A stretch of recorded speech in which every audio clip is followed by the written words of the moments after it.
Cris Santos, thank you very much for being here. Some of your creative ventures include writing, photographic fashion design, modeling, real estate, and linguistics, among other things. What takes up most of your time these days? These days, um, I am really focusing. It's real estate and my online store. I am juggling both at the same time.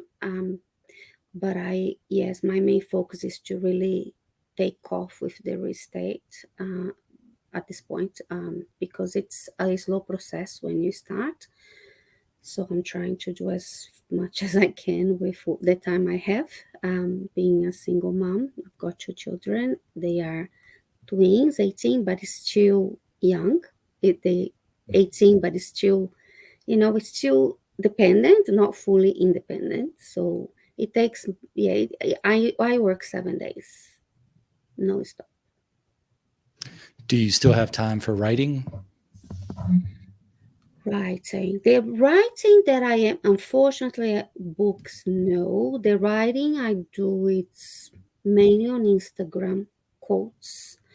I still use Instagram to send messages through my posts. I have um, an Instagram account called Cris Santos _lifestyle. That's my main page, and I use that to really write, express, to communicate with my followers in that way. But I still wanted to take my books to a level that they haven't got there yet. Like I haven't got where I wanted to be with the books. I spent many years writing One Way Trip, and I want that book to turn into a movie, and I haven't got that yet. That and also Spies on a Scooter.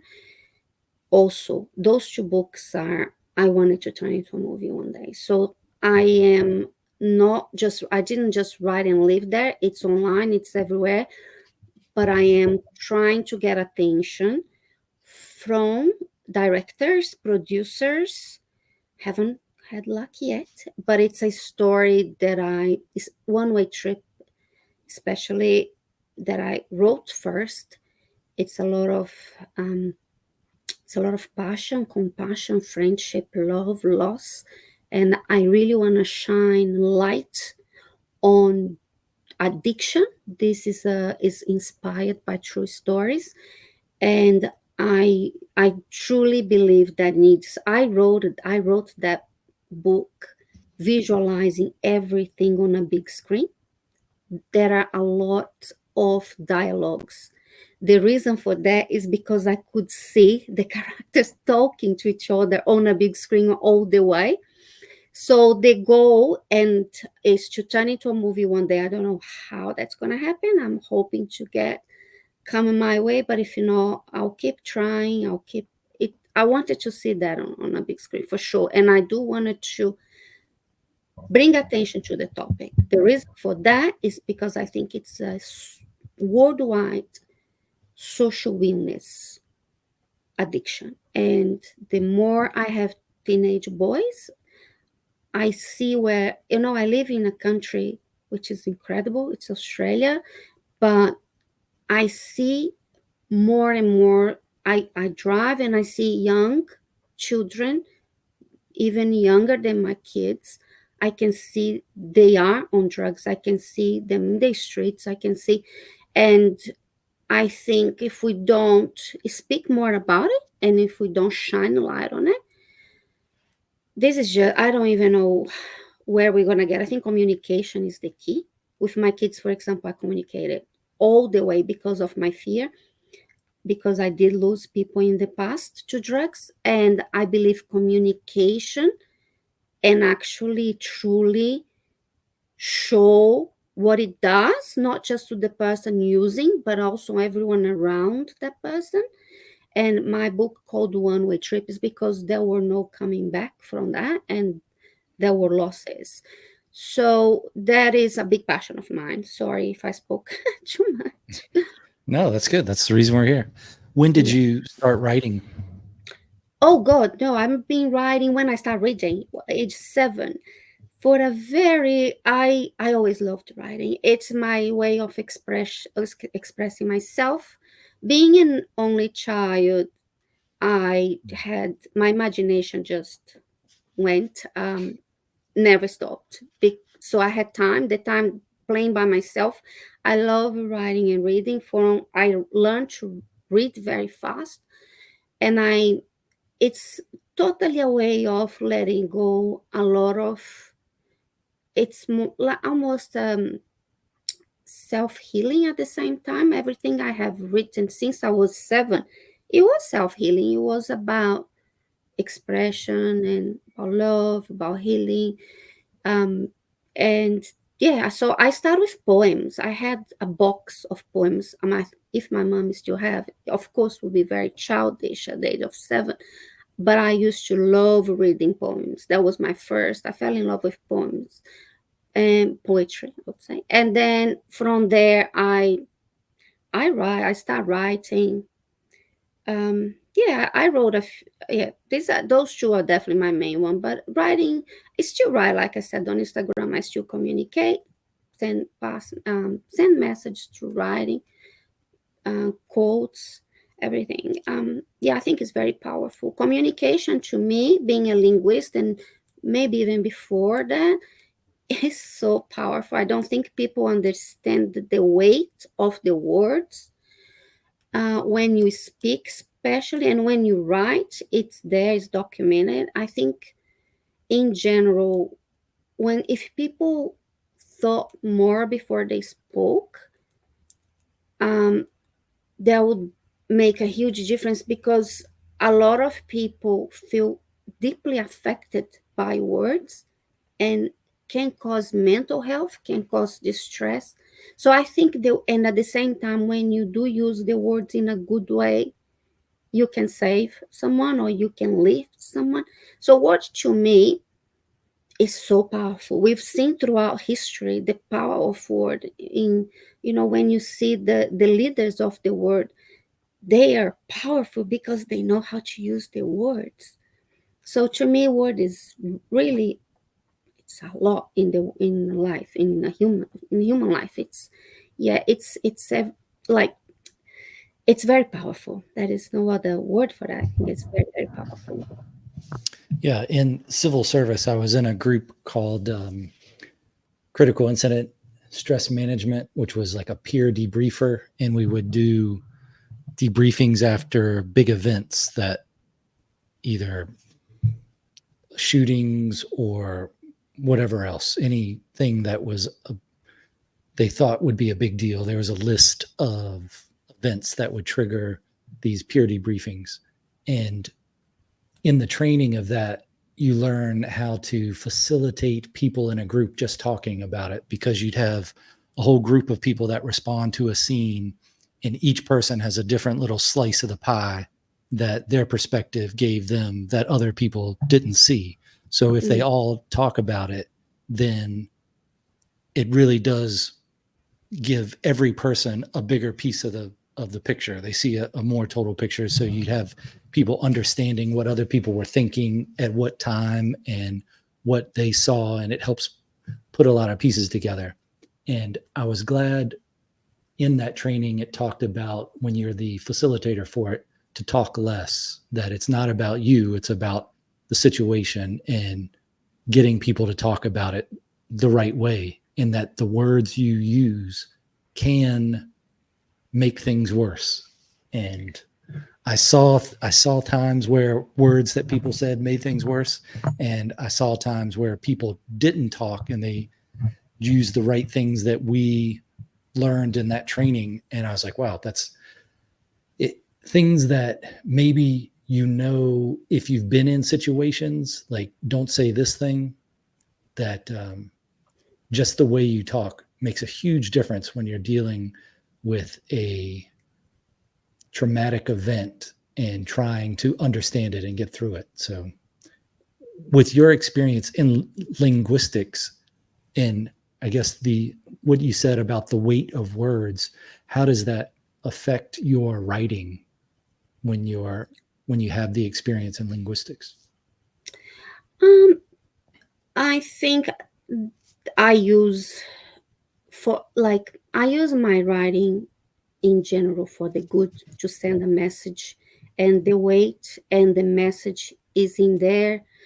I think there is a lot going on nowadays on the way people use writing, especially in social media, how damaging it is. They call it the trolls, Hmm. how scary. And I feel for young kids um, who don't actually communicate with parents.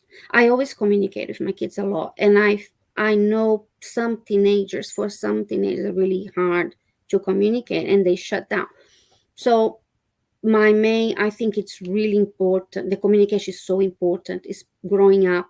So I use for the good, for shining light, for helping, for communicating, even anything, be there drugs, abuse, anything that it's close to my heart, anything that I can make a difference. The weight that I put on the words is for the better, for the change that I want to see everywhere, including online.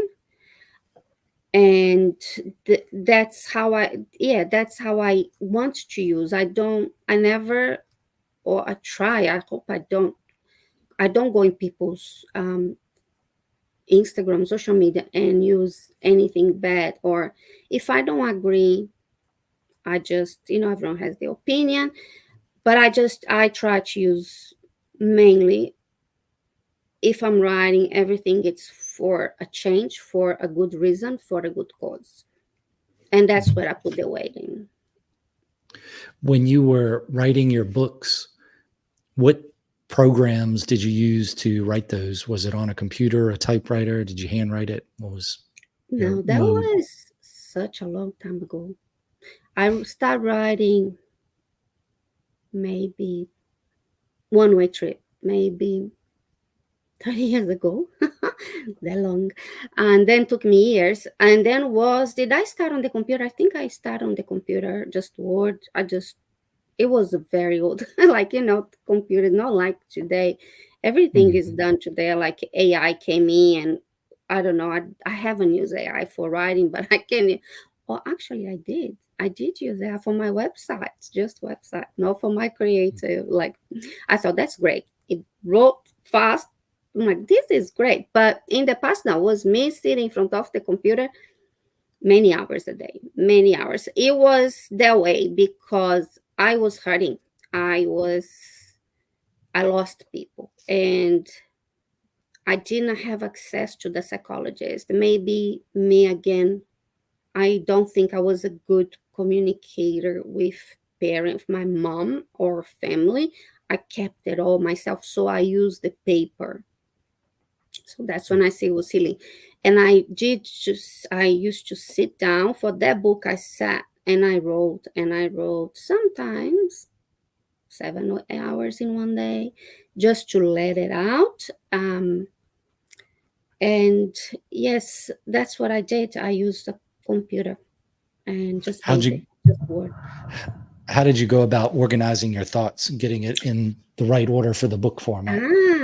Do you know what? I don't organize my thoughts. I don't go sit down and plan it. I start writing.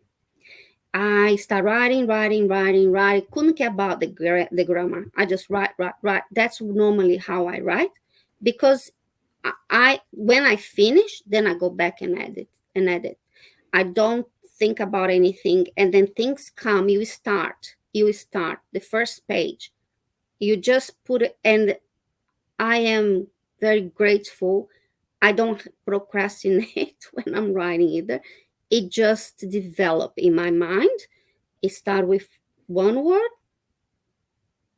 and bring it on, and then comes the story, and then I just write it, and then I just write it, and then editing is the part I don't like, because now the creative part is over. Now let's just focus, and you really need to concentrate and focus on that once you finish. And then you change as you edit. You change. I changed that book several times. You improve. and improve, and you see, then there'll be probably things that you adjust and gaps or you can add. That's after. But for the whole thing from beginning to end, I just wrote, and after I edit, I'll see what's the problem, what needs change. I don't really think, oh, I did try that once, put how many characters here, put everything organized. I don't have, of course, when I was writing, because there were a few characters, then I had to write down the characters because I didn't want a confusion and I didn't want to forget who was who. But, and there were names, and so I didn't want to make a mess. That is after. That was after. I just, worse, the story was, it was inspired. So the characters were known pretty much. I knew who was in there. In Like I said, there is fiction. Yes, it's not all true. There's a lot of fiction. It's not based on a true story. It's just inspired. There's a lot of fiction, but that is the main, the soul of it. This let's call it that we can call the soul, the core is, yeah, it was true, and then from there I developed a story. Does it make Have sense? have you considered writing it in screenwriting so you can shop it to producers? Or I think I want the attention of producers, and I think I'm not a screenwriter, so I think that should be done by a screenwriter. I think will do a better job. I believe so. That's what I would love. That I would love someone to step in to say, I want to know about this book. There are two stories. There's part one, part two. Part two is the one that I want to see first on a big screen. It is about the love of two brothers, and I've never seen such a love in my life. The two brothers, those two brothers were incredible, and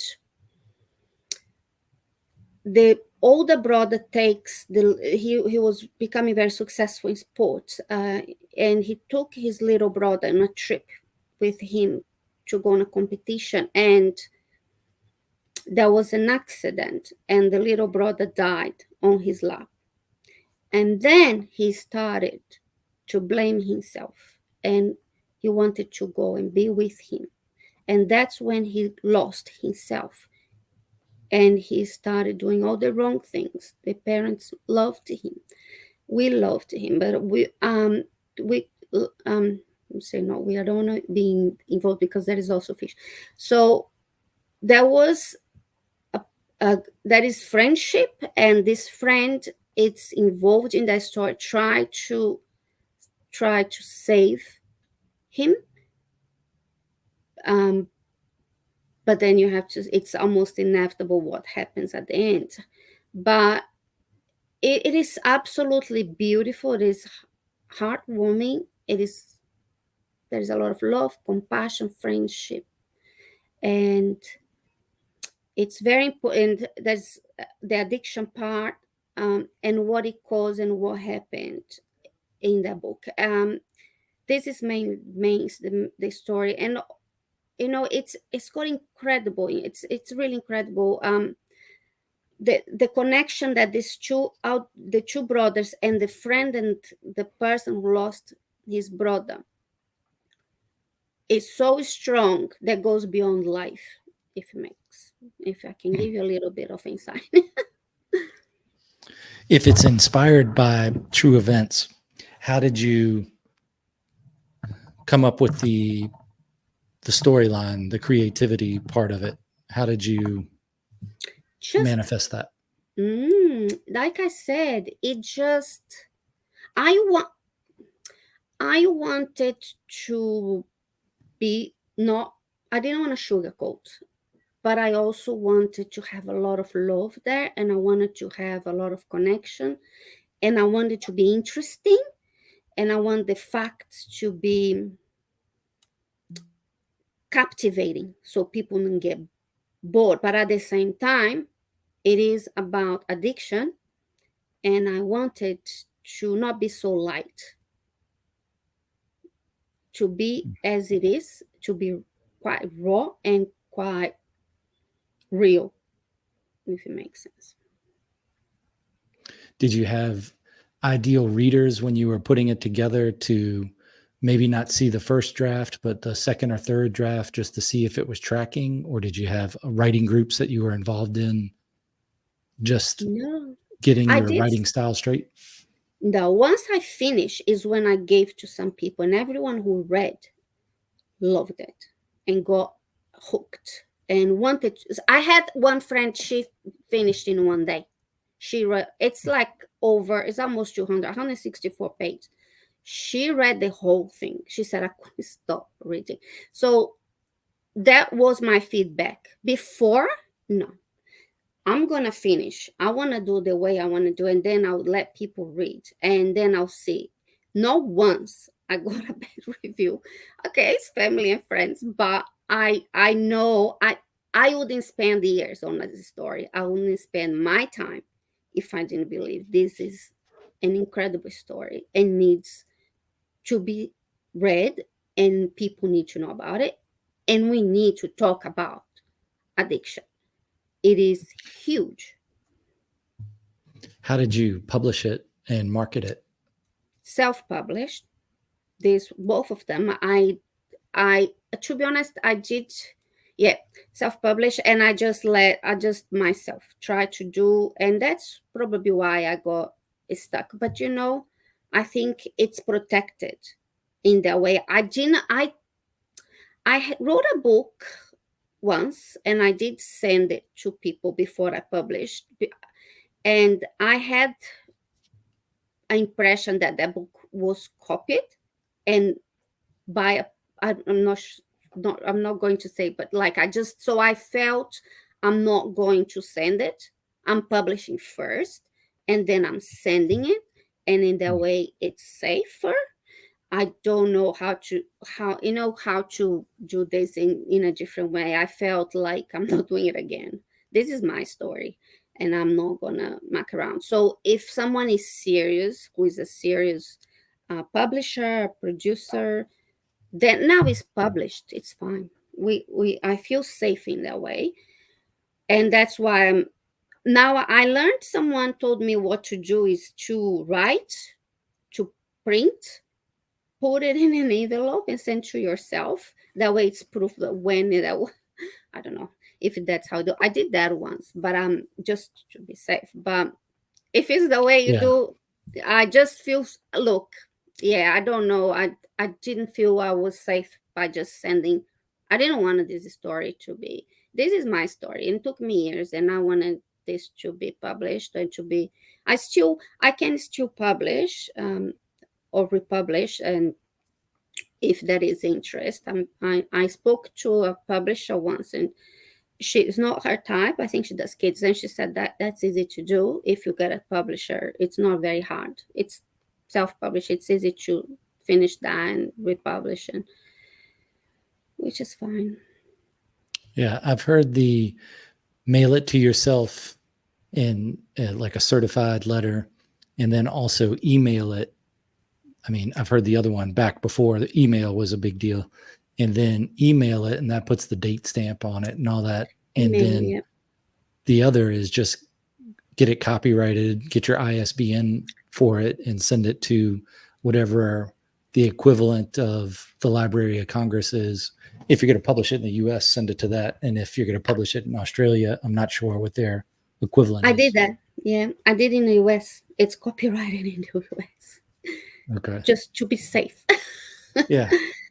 Yeah. But That's a good way to do it. yeah. So the other book, the Spies on Scooters, it's very little. It's like 39 pages. I didn't. I just put it myself on Canva, and I just put it in my website. I haven't sent it there, but it's again that one is a great story. It is fiction. I never thought I was gonna write fiction, and I never thought I was gonna write for kids, but my kids were 10 at that time, I think, and they were very big, like they love the scooters. Another passion of mine is the planet. So That's where you see my photography. It's all nature, nature. I love, and I wanted to shine. I'm from Brazil originally. So having the Amazon being completely being destroyed, I said, let's write. I was thinking about writing. So Spies on Scooters, it's a lot of fun. It's scary at the beginning, but not too scary. But I did just to get kids and young adults. It's for everyone. It's for the families, for every any age, and it's full of action, and it's absolutely incredible. It is a little one, but it's full. Again, do I want to see that in a movie? Yes. We have these spies that I have twins, so it is the twins in the book, and they go on a scooter, and they that is this Halloween. It's Halloween, and they get lost in this forest that they shouldn't step in, because everyone who gets there can't get out of there. And that's the adventure. And the adventure starts. There is an eagle, there is a wolf, there is the because of maybe my passion for languages, they can they have gadgets, and their gadgets is they can communicate. If they put a chewing gum, they can speak the eagle Oh, language. They can okay. speak they can speak the wolf. They can. It gives me goosebumps. It's so incredible. The it oh, the eagle is they have two animals. They got the heart and the soul. They can ride on that. They fall in traps, in big spider webs, and they can ride on the wolf with one purpose, to find a treasure. In order, they can the trees move, the trees open ways for them, so they can find they after this treasure. Then they after this treasure, and uh, it's um a safe, and they in there, it's what's gonna save this planet. It's a little thing. um it's what is going to save. Can they save it? Will they save it? What happens at the end? It's incredible. So Okay. it is very fascinating. A lot of action, a lot of adventure, a lot of gadgets, the scooters. Everything turns into other things, and it's fantastic. I think it's a great story. Again, I would love, again, shine light on what's happening. I say Amazon, but we are we are causing a disruption in our planet, I believe, with wars, cutting trees, destroying the oceans, plastic. And I think we are going to pay for it if we don't become more serious about. So again, this book, it is to teach kids and everyone else. This is what's going to happen if we don't stop, pretty much. Can we change now? I read the other day the news saying it is the damage we have done. It's so big that it's irreversible. I hope not, because that scares me. I love animals. I love nature, and I'm very yeah. I just wanted to do something about it. A little, Okay. anything. I think if for all of us, again, it's cliche. For all us, does we all do a little bit, then we can make a big change. But it is true. Yeah, yeah. The When same did time. you when did you leave Brazil? Oh, 2000. I went straight to Oh, England. so not that long ago. 20, Okay. no, 2040.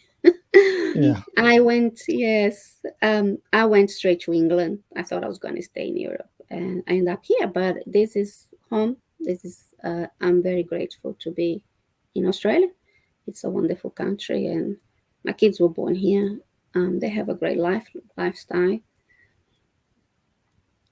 What do you think about the theory that the Amazon jungle was planted, that it wasn't just a wild place, that it's overgrown more than it was planted? But from the first person perspective of being in Brazil, what do you think about that? I've been to Amazon. I don't think it's look, planted. If we think this planet was jungle everywhere, wasn't it before? It was jungle. Like in Australia, I live in the mountains. There's jungle everywhere. So they made the streets, and they created the paths for us. But I don't think. How come the whole planet was a jungle and sea and rivers, and we start cutting to? It's okay. We cut. We build. We. But I saw documentaries on Amazon the other day. You know, it's devastating. It's big. They're putting cattle farms. Can you do this somewhere else? Like, we don't need to do that in Amazon. Oh my goodness, the problem is huge. People are taking land. They're saying, I'm building my house here. I'm cutting that tree for the roof. And I was like, Indians, I saw this documentary, Brazilian Indians, this tribe, which they were talking about this tribe. I don't remember the name of the tribe. It's a little complicated, the name. But they were fighting, and there was this 18-year-old Indian. They are a very small tribe. They are dying. Let's be honest. We are disappearing with our indigenous, and they're small. They know their land. That's their land for that tribe, and they start fighting for it. The leader of this 18-year-old died. So this 18-year-old now see himself as the person to save. So he, without any army training, any, I mean, he's the person who died was his mentor. He was the bravest, one of the bravest young men that I've seen. He went, he organized, he put his tribe to do what they had to do, and he put them to go after to capture without hurting, and went, and he saved, and he was dressed in, because they also dress like us, but he put his whole Indian attire and painting, and he went on TV, and I thought, wow, he is incredible what he managed to achieve at that young age, and how he organized everyone to do what they had to do. I thought, wow, he's very inspiring. And yes, I believe at the end of the documentary they did save their land, their space, but they showed a picture from the top and how much was destroyed around it. Yeah, it's really sad. It's really, really sad. Really. So it's not just Amazon. It's everything across the globe, what we're doing in general with rivers, with plastic, with wars, everything. And that's why I wrote that. I wrote episodes too, because I just want to have a say on it. Okay.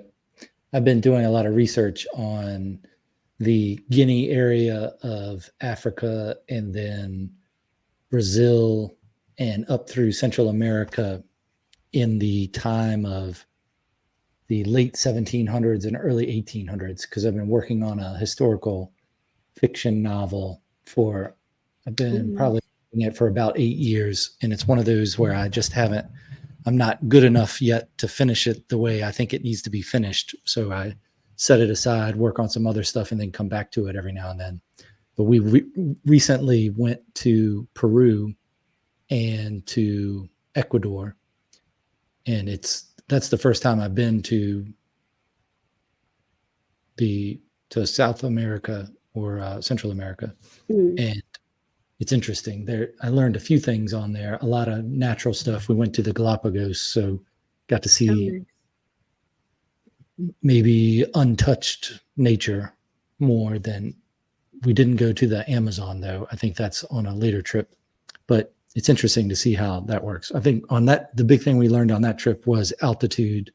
Like when you're in Peru and you're 11,000 feet up, that's different than living at the beach, being at sea Oh, level. yes, So it's very different. something. Yeah. Went to Did you? Machu Picchu and saw that and such. So it's, That it's isn't, yeah. I have been from South America. I only been, I did travel around Brazil and travel to Argentina, but I haven't good. explored everywhere else. Maybe because it's there. I did travel everywhere else, like Europe, America, Asia, but I did only Brazil and Argentina for whatever reason. One day, maybe. Are you still blogging? I am very, not as much, but I am, and I will continue blogging. I do. I have a blog, and I do put some. I put everything there. So real estate, causes, charities. I'm going to write next one. I believe it's going to be about a charity that we got involved as a real estate agent. Act for kids, neglected, abused kids here. And we did raise over $7,000 for them in one on that day. I believe it was on one day. I just going together part of a group called Sovereign Islands and Surrounding. They do these lunches, and we get involved and raise money for a charity. Every lunch is a different charity. Um, Yes, I do. I do blog, and I think this next one is going to be about Act for Kids. Any in general, look, causes. I like getting involved. I like getting involved in causes and helping, and yeah, it's good. Yeah, so that's going probably going to be next. I also talk about fashion. My blog is lifestyle. It's about everything lifestyle. What's the, how do you publish that? Where do you publish that to? Uh, Blog. What's it called? The main blog. Oh my gosh, I have a blank. What's it called? The WordPress. Sorry, just I use Oh, okay. WordPress. Yeah, How do you go about selecting the topics that you blog about? the topics. It's what's happening. I think this charity happened, I will write about, and the real estate happened, I write about, and if it's I have Luna Blue Girl fashion, but also in Luna Blue Girl I have brand Luna Blue Girl for makeup and beauty. Anything that's lifestyle, travel, it's whatever's happening, what I've done, what I just did, or what's happening, what's new goes there. Is it Unfortunately, I slow down, but it's still going. Not as often, but it's still going. I should is do it better. more like a journal or a commentary, or how do you plan It's out like your posts? it's like a magazine, and it's what's happening. It's like a journal. Um, it's more like a magazine with articles. That's what it Okay. is. Let's say it. Yeah. Okay. With your photography, do you have photos in your blog then too? I did a lot of my own photography. I was using my photography to design clothes. I did a lot of that. But yes, I use a lot of my photography goes on the blog on my Instagram. At the moment, with I slow down a lot with photography. I still do it occasionally, but not like I was doing. Like I said, the focus is really on real estate, get these books. Still trying to get these producers and get the shop running on the side. The shop is fine, it's online, it can be done anytime on my own time, but the real estate, it will take most of the time, and I can't wait for that to happen. And the yes, so yeah, the writing has slowed down a little bit, but the photography, like I said, I did put it there, but not as often now. I use, if I'm talking about Act for Kids, I will use some of their photography. You ask permission and they allow it, and then you put it, or I use a lot of Canva for a lot of, for example, for real estate. I just use Canva for graphic designing. It's easy, simple. That's yeah. So I haven't been out and about with the photography, but I did a lot for a few years, and I have quite a lot still that I can use, which is good. Yeah, What what type of photography equipment did you use? I use Canon. I had a few Canons. They're probably a little old now. A lot of tripod now, and then I use the phone. But I still don't like. I don't think the camera is that great on the phone. I really don't think so. I don't know what's happening. I don't know. I would like to see a better camera on the phones. I know people can. I know there are competitions, but it's very edited because the phone itself, I don't think it's good. I want to see better cameras on the phones. That's we need to edit to become better. Use a lot of filters, a lot of apps to edit on my phone because I don't think it's that great. I really don't. I don't even think I look like myself when I use my phone. I'm like, look, I look so strange. I'm like, doesn't look like me. So I think cameras are much better. At this point, I want to see When better cameras on the phone. when you go out to take pictures, do you have the an idea of the scenes that you're trying to capture, or is it more you're just out there and seeing what is there and then photographing that? Normally, I know the place already, and I know that place is good for photography. I know the colors. I know I've been there a few times. I know where to go. There are Australia, Gold Coast is full of natural, amazing landscapes from beach to mountains, trees on the beach, and things like that. I like using this as props. Natural. A natural light is what I like. I never done a studio. Don't know. Don't like it.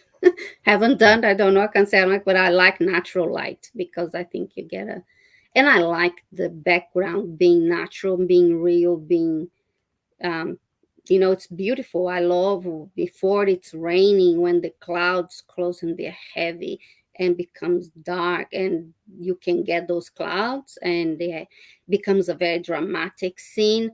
I love the water in the back of waterfalls and beaches and rivers and all that. And I know the places well. I know the Gold Coast really well, so I know exactly where if I what I want. Especially in the past, I was doing a lot of fashion photography with the background of the natural, and it looked incredible. If you go to Instagram, if you go down, you see them because I just haven't done for a while, but they are the natural surroundings is I use it as a background for sure. Is the fashion photography like people wearing different things, or how do you what's the what is fashion photography, I guess? I was doing for I was doing a lot of collaboration with brands before I decided to have my own brand. Luna Blue Girl was fashion for different brands, so I was actually taking pictures of myself um, using a tripod and the timer with the camera. But to be honest, to show what I wanted had to be me. Once I asked someone to take the picture, I had all in my head. I said, I can't believe, it's here's the tree, here's how it's gonna be, just take the picture. Oh my god. I'm like, you how can you not see? I'm like, whoa, you took a picture in front of the tree. In my head, I'm like, I can't do it. I need to do because I can see it. I can see how incredible this is going to be. But that's why I prefer doing myself because it's my vision. Nobody sees like I see. Nobody has the idea. Even I explained well. I couldn't believe it. You don't have, they don't. So no. If I want in a way, if it's my vision. So I use that. How do you think a person develops an eye for photography? I think I didn't develop. I just I think you have it. I don't know if you studied. I don't even know if you can. I think you can study how to see things, but it's so much. It's natural to me what I can see, what I want. I was modeling since I was four. I started, and maybe that gave me an idea of things, even though I wasn't Mm, behind the camera. Being behind, and once I discover photography myself doing it, it was a very difficult time of my life when I did. I had depression a lot in my life, practically my entire life, and that time was really, really dark and really bad. And I got a camera to escape. I escaped a few times in my life doing things like creativity is my escape. My it's yeah, it's where is my happy place. Let's say. So I go behind the camera. Oh, and then I could. I'm very always curious. My mind doesn't stop, and I always doing several things at the same, like always doing several things. I need to. I'm very, very active, and I can get bored easily in terms of if I'm not doing things and learning and discovering and creating. Once I stopped creating, it was when I was my worst, mm. and then I got back on creating, and that's my salvation, if you say. But it helped, and I was behind the camera, and I was just discovering a new word. I was discovering behind the camera. You discover things. You pay attention to things you won't pay attention when you take a picture. You discover this tiny word on the ground, behind leaves. I love animals. I love, like I said, just the nature part of it that I love so much in photography. I'm sorry. I'm just gonna close this door. I'm really sorry. Sorry. Yes. So behind the camera, and I saw, yeah. So I start discovering a new word. Yes. So that's what I did. Yeah. Do you think the Sorry, I lost. creativity, that's all right. Do you think that creativity from writing and is the same type of creativity as photography? Do you think it's linked somehow, or that it's a different type of thing, like a different type of your way your mind works, or a different place that that creativity comes from, wherever creativity comes from? uh, Creativity is creativity. If it's linked, I'm not sure. I'm not sure. I think they're different things. One is writing, one is photography. It's still both are creative. Is that what you mean? I don't. Yeah, like, Is that do link? you think Yeah. if creativity, like, first, I guess, do you think creativity is something we manifest on our own, or that it's something outside of us that we act as like a antenna for, or is it both, or Uh, one or the other? I think they're two different. uh, I think creativity is there. You need to see what is your what is your outlet for it. If you can say that, and they're different types. I was a dancer. Is another different type of creativity. I was in modeling. It's all very different ways of being creative and express creativity. If it makes sense. They're different and you use in different ways. And yeah, I think that's it. Sorry, is that what you want to Okay. know? Yeah. When you were doing photography, did you have different cameras, and how did you choose which camera to take for I whatever subject you were using? I had the camera, and when the camera wasn't good, I got another one, a newer version. When the one does Mm, with the sand, cameras don't last. Um, mm. and you, I use so when I use a lot on the beach, the cameras, yeah, and then it didn't last much. So I that's all I used, and then when they're gone, I used another get another one a little bit better one. Nothing. I never had the best camera, the most expensive camera. Never, because they're too expensive. Just got a camera, and I know how to edit as well. I used the creative, then I used the edit, and then I just edit. Yeah. Have you used a lot of like panoramic lenses or close-up lenses, anything like that? I did use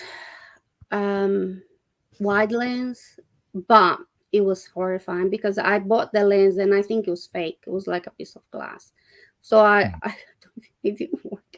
It was I don't think it was a real. I bought somewhere in the US, but I don't know if it was a real. I don't know. I don't know. It might be, but I don't. No, I didn't like it. I just used different lenses. Yes, the long distance ones, the short ones, I can't remember, they're all millimeters, right? I use different ones. I like the ones, the long ones for whatever reason. Could, yeah, some are better than others. It depends on everyone as well. For my, that was my experience, but other people might like other different ones. So How much of the percentage of photography do you think is dependent on the eye of the photographer, the subject, and then the equipment? Like, is it 50% equipment, 25% the others, or which ones do you think is the most important? I think it's your eye and how you use, and you know how to use, and your vision. The camera, I think you can take pictures with an older camera as long as you know what to do with it. Yeah. Yeah, I agree with that. That it's, Mm, you have to know what you want to take a picture of and then know if what you have can take a picture of it. Like if you have an iPhone or something and you go out and take a picture of the moon, you got to understand that that's not going to come in that great. So yeah, the yeah, figure, you're going to do a low light picture. What's going to be good with a low light? How's that going to come out? Much easier, I think, now than it used to be with film developing versus digital, that you can see it and learn much quicker than taking 25 pictures on a 35 millimeter roll and then having to develop them and figure out if you had the right aperture and the right light and the right flash. Yeah, seems easier now. yes, that's right. You do Uh, photography as well, do you? Somewhat. I don't have all the telephoto lenses and things. I have a couple of simple cameras, but I do enjoy finding the good scene, the good picture of it helps focus in on things that you might normally miss, like the way the light hits through a tree or just a Yes, different take on something that you wouldn't normally look at it like that. That I think yes, there is the difference between a person that takes good pictures and takes bad pictures. Like you can yes, tell. It's yeah, it's true. interesting. But yeah, on the trip to the Galapagos, they had almost all the tour guides were also photographers, and they had the huge cameras with the telephoto lens. And then I just had my phone with me on that because I was there just to take it all in, not to worry about taking the up close pictures. But we had a photojournalist with us, and her equipment was the amount she had was more than her regular luggage. So she had more camera equipment than she did personal luggage. And just seeing how she decided which camera to take on which trip, and then the pictures you get out of it, it is a huge difference. I think number one, you have to have the person, that you have to have the eye. I think that's the biggest thing. And I would put that at 50% and maybe more. And then the subject maybe is the least important thing, interestingly enough, that if you have an eye for something that's really boring or that somebody would think is boring, if you have the eye for it and you have a good piece of equipment that's going to capture it the way you want to capture it, then maybe the subject is only 10%. And that doesn't mean it's not important, but it's you got to make sure you got all of that 10%. So if you're going to take a picture of a waterfall, make sure you have a good view of the waterfall and Mm-hmm. you're saying something different about it than anybody that's just walking by it. So maybe I'd put 65, 75% into the eye of it, 5% on 5 or 10% on the subject, and then the rest on the equipment. But yeah, Yeah. it seems like you can get lost in the technical side of it, of all the different types of things you can have, and you can spend as much money on it as you want. But it's, how is it different taking pictures of landscapes versus fashion photography? What is your approach, and how is that different? I started doing landscape. Just thought that's how I'm gonna do photography. I just didn't think of. I said, the funny thing, everything I said I'll never do something, it's what I end up doing. And I said I'll never do fashion because I've done a fashion, and I was just doing landscape. But when I started doing fashion, I thought, oh, this is so I can be creative with the landscape. You can, but I think putting uh, a main piece of, for example, in this case, fashion or modeling, you can do so much of that, adding to the landscape. The dress, the way it flows, the way the positions and the colors, that is more creative. And I love it more because it's more creative. But you still can see details in nature. You still can be creative in finding those little things, yeah, you just have, I think you develop an eye for fashion, you develop an eye for landscape. And I used to love macro photography for landscape. Oh yes, because now we can see things we normally don't pay attention. And I love the little fireflies and the little bugs and the flowers inside, those minimum, the details that we don't see, we don't pay attention. They're incredible. And that's when you start discovering word, a different word. Oh my god, how I never paid attention to this. I love macro is what I love in landscape or nature, if you say, better probably nature photography, because you can see things that I love. That love, spiders and all that, and flower photography is, I think, is gorgeous, but it's quite easy to become stunning flower photography because it bring up the colors and the details, and it's stunning. It's easy. I find it easy, in a way, that in the sense that it's easy to make, to capture someone's attention. Animals very difficult. Little things are very, very difficult because they don't stop. uh, Yeah. Gosh, but they are incredible. If you get a very sharp capture of something small, it's incredible. I love it. I do love that part. Macro, yes, love that. Fashion, yes, you can take distance and you can get this whole scenario, and you can. It's very cinematographic almost. You hear a lot where people say you have to tell a story with photography, and it almost Yes. sounds just like the cliche thing to say. But what do you think that means, and how do you try to do that in your photography? Yes. I think I have expressed a lot through the photo to my fashion photography with what I was going through. At that time that I got it really doing photography, I was going through a divorce, and I'm by myself here. I live by just myself and my two boys now, so I was pretty much taking it by myself. And yeah, so I spoke to my audience. They knew what was going on in that way. Just they knew everything just by looking at the pictures. There was a story. There was a feeling to it. They could see and feel what I was going through without me have to say too much, if that makes sense. Always my quotes are linked to my photography on Instagram, but not direct most of the time. You will have to look, read, and see, and you get it. A lot of them got it.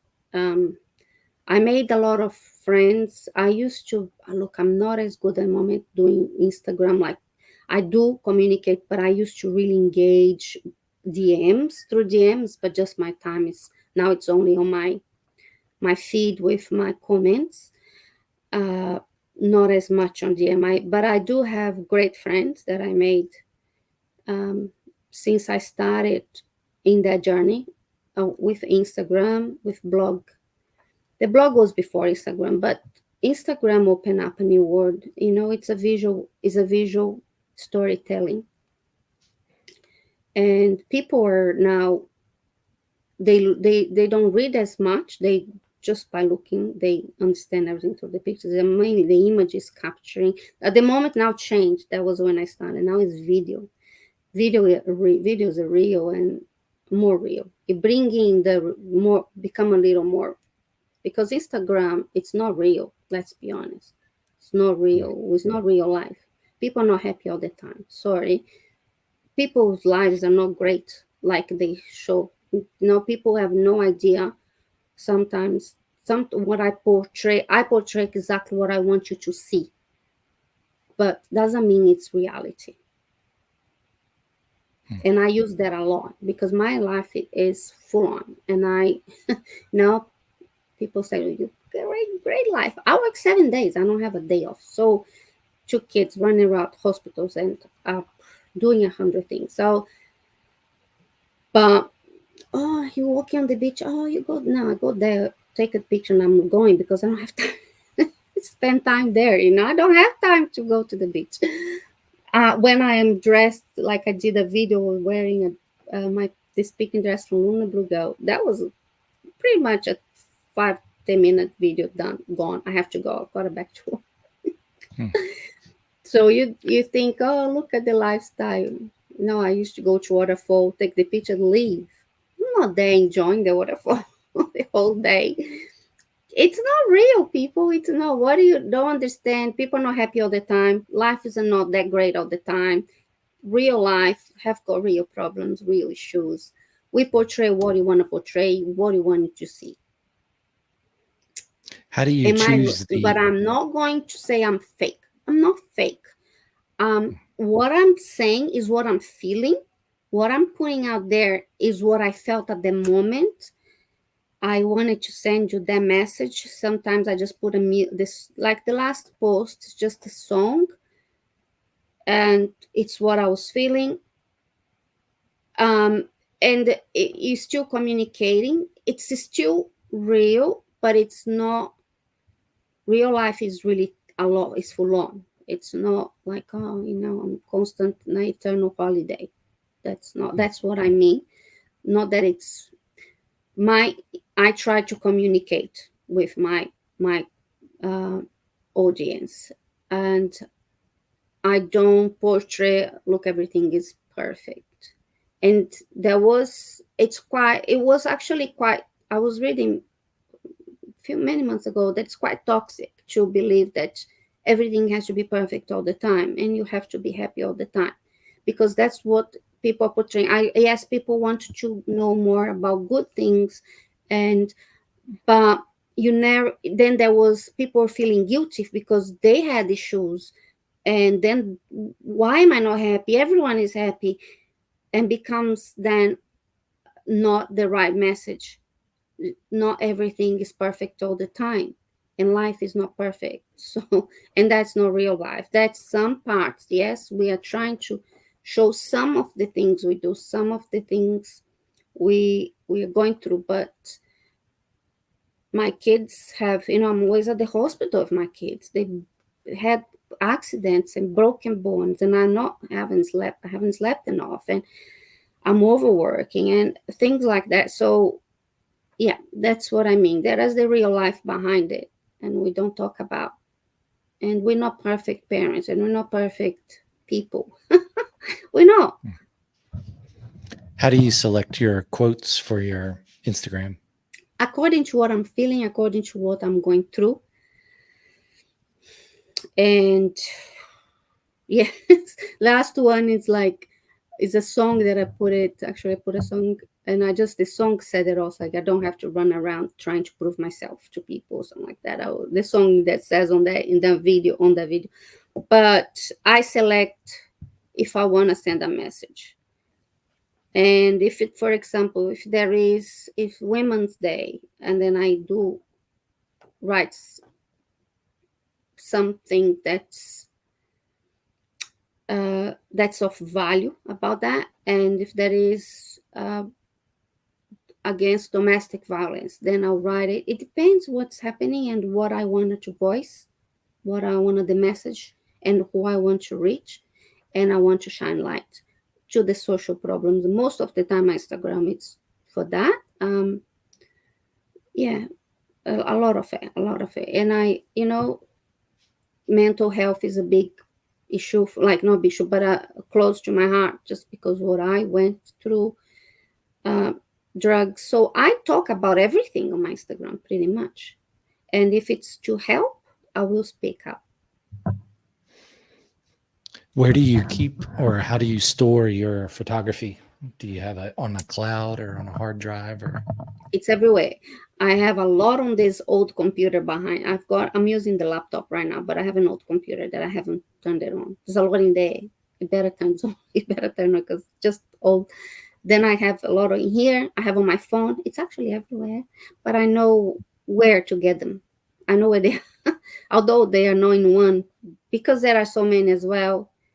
I have also, because I have so much, like things like this. I've got like 3 of them. They're practically full, and they're quite large. So I've got them everywhere. But I know where they are. Do you take the photos in your real estate business? No, and I won't, because it is. I'm not. I mean, at this point, I say I won't. You need you need the lens. They're not cheap. They're very expensive. You need to probably rent or hire them. But the wide lens, I probably could. I mean, would I do professionally for my clients? No, I'll get someone to do. But could I use my skills for my Instagram? Because when you have a client, you need exposure to sell their house. So you need to put it everywhere. I'll use my Instagram, my blog, everything to bring the attention to that property. Can I be creative? Yes, that's the part I would love. But I think you are way ahead in terms of, I think, I know I don't want to get people annoyed, but when I see creativity, you're very creative with the realtors in America. And I love that freedom that you guys have that. So I want to see more that in Australia. Can I use that? That I can, and not just for my Instagram to get people, to get attention, to make a story, to write a story. For me, selling a house, it's about a story, or buying a house, it's about a story. Okay, this is it, 2 bedrooms, blah, blah, blah, 3 beds, 4 baths, whatever. But it's a home. And for me, to sell a home, it's about telling a story and making the person feels like this is the place I want. That is the life I want to live. This is the life you can live with what I can do. That's what I would like to do. But there'll be also the owners are okay with that. If they are okay, I would like to be creative on that sense. Yes, but to go online to sell, we still need the drone, the professional photographers to do their job. I'm not a real estate photographer, but I can do a lot of that. I can portray, I can create a story. I would love to. I can create a story. And that's what I want a little bit of freedom to do that. What's the best way for people to follow your different social media? If you go to if you go to Cris Santos _lifestyle, all my links are there. Pretty much all the links. Links are on my blog, photosbycris.com.au. The links are there. The links are everywhere. So If you Google Cris Santos, you find a lot. You see a lot of the things that I have been doing. Okay. I'll put those links in the show notes. So if people are listening or watching, and they can go there and go directly to them. It has your Instagram, some of your, I think your real estate things, those ones you just talked about. So they're there for people to check out. Thank What's the biggest thing that you're working on right now? The real estate? Yes, the real estate, the shop. That's it. That's and the blogs. But the big one is probably the real estate and the shop. Those two are working on it. Okay. Yeah. So when I can talk for the books, when I do meet people, I get to network a lot. I use my net. I go on networks. I go on a lot of networks to meet people, and I meet people from everywhere, doing all sort of things. And I talk about if I have. I do you know something that I do is take opportunities. Every single one that comes my way. Life hasn't been easy. Has never been easy for me. So I lived out of opportunities. I studied languages when there was no money to study language, so I had to find ways to do it free. And once in Brazil they opened this free course, I was walking 50 minutes there and back to get those free lessons because I wanted to speak language. The opportunities I had to leave the country, that was a dream of mine since I was a child to leave. I wanted to see the world, I wanted to speak language, but I want a better life for myself and my future kids. Brazil, it's really complicated, it's dangerous. I was one of the reasons that I felt I was out of place. Pretty much my entire life, I felt out of place for several reasons, and I need to get out and I wanted to go. And I left the first opportunity that I had with very little money, very little, £500, I think was at that time, to go traveling, and then got help to get some more money to stay and study, but left with very little money to England. And my English wasn't that great, although I did a translation and at uni I finished and I left. Still needed improvement, so I left and I was able to get on the phone and ask for jobs as a nanny or whatever job I could get, to then become a student and stay as a student. And that was one way I found. Anything that came my way to do what I want to do, I took and I did. Dance lessons. If I want to dance, I couldn't pay the course I was teaching for free, so I could pay in that way. Can I teach? Then I can have those lessons. Yes. So teaching my neighbors in a garage, so I could make some money to go and pay the lessons that I want. My mom was a single mom, so at age 8 I was working, and with my first salary, it was quite good. My first salary, I went shopping, supermarket shopping for her, because there was a lack of food in our house.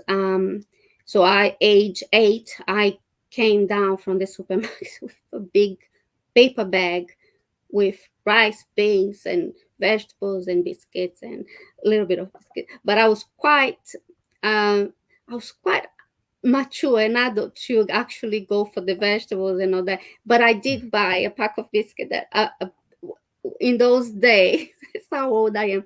You got the biscuit and put in a plastic bag. Actually, it's coming back there. It's coming back where you weight the thing and you take it. So that was what I did with my first salary.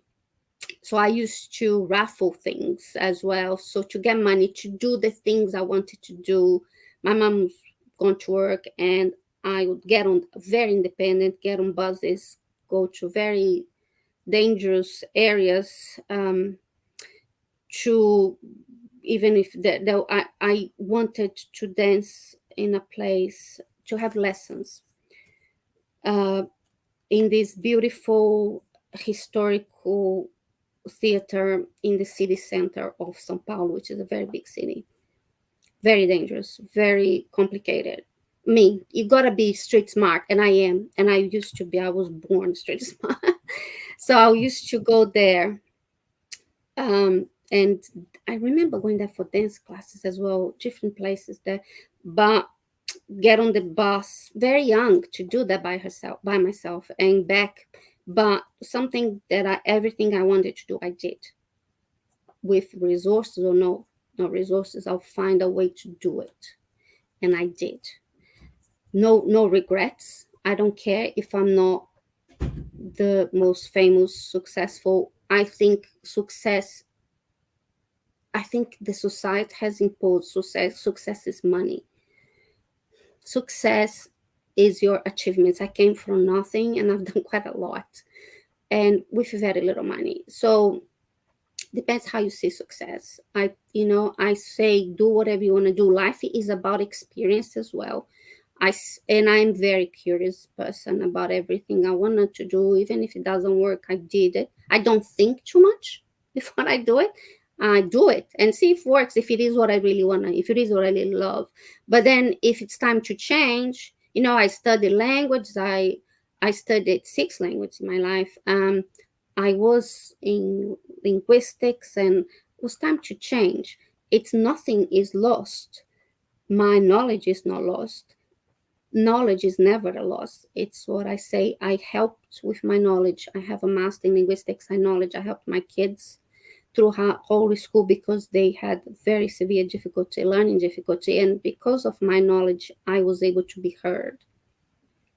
And I did my master's for them because I wanted to help them, because I wasn't being heard either. And I was told I wasn't the expert. And I said, what? And I'm like, the expert has a master degree in linguistics. I'm like, this is my field. What I'm talking to you is what I know. And I not easily, but I can go and do my master. So I did in 1 year. Then I helped my kids. I was sitting with teachers. I was explaining. I was helping them how are they going to help my kids, and how they can, strategies and ways. Whatever, I'll do whatever I need to do, especially when it comes to my children. For them, like, I'll move mountains, and I will do whatever I want to do, whatever I want. Even I don't know if it's work or not, but you have to be in it to know. And if you procrastinate too much, you do it and go and see. And again, want to write a book, don't think, because you're never going to write a book. You sit down and you write the first word, first page, go from there. If you think too much and you keep, how am I going to do, how am I going to plan it, you won't do it. You sit and you write your first page. That's how you do it. If you don't write the first page, I swear, if you don't sit down and start, it doesn't matter if it's not clear in your mind, it will come to you as you write. So things like that. I don't procrastinate. I don't think before I do it. And I decide, I was looking for my next career, for my next thing. I thought would be fitness. I almost went to fitness, but I've done that before in dancing. And I was looking at real estate, and I said, that's it. Because I know when I see, it's almost you follow your guts, and I know that's it. So that's the next thing. And if it doesn't, no, I thought I was going to do cooking once. I started a chocolate business. Gosh, that was a disaster. It's not for me. I did not know until I actually did. I love eating chocolate, but I don't like cooking chocolate. I found that very that's not for me. Not cooking. I decided never again I was going cooking. It's definitely not for me. But I done everything I want to do. I do. And I heard the other day someone, I don't know who said, I don't know. I heard someone saying somewhere that when people are about to die and they haven't done everything they wanted to do, that is so much they regret. There's so much pain. But if you have done, even if they didn't work out, or if you're not, but at least you're not where you want to be, at least you did, and you're never gonna regret that, and you're never gonna think, what if I have done it, and that's true. I had no regrets. I'll do it. I'll do what I want to do. I'll go for it. And it might take time to work, it might take time to happen. It takes time. Things do not happen overnight, but I'll do because, like, it's what I want to do, follow what I feel. And I finish like the book. Oh, of course there are other books that I just need more time to if I go back to do more writing. But this book I decided to write, I wanted to finish. I finished. I think it's when I decided to study, I finish. And then you go from there. That's how I see it. That's it. Okay. Well, thank you very much for your time. I got your links will be in the show notes again. And just thank you very much. And Thank people can you. follow you through those links. Thank you so I'll much. talk to you. Thank you. I'll talk to you on Thanks. the other Bye. side of this music here. All right. Oh yeah. Thanks.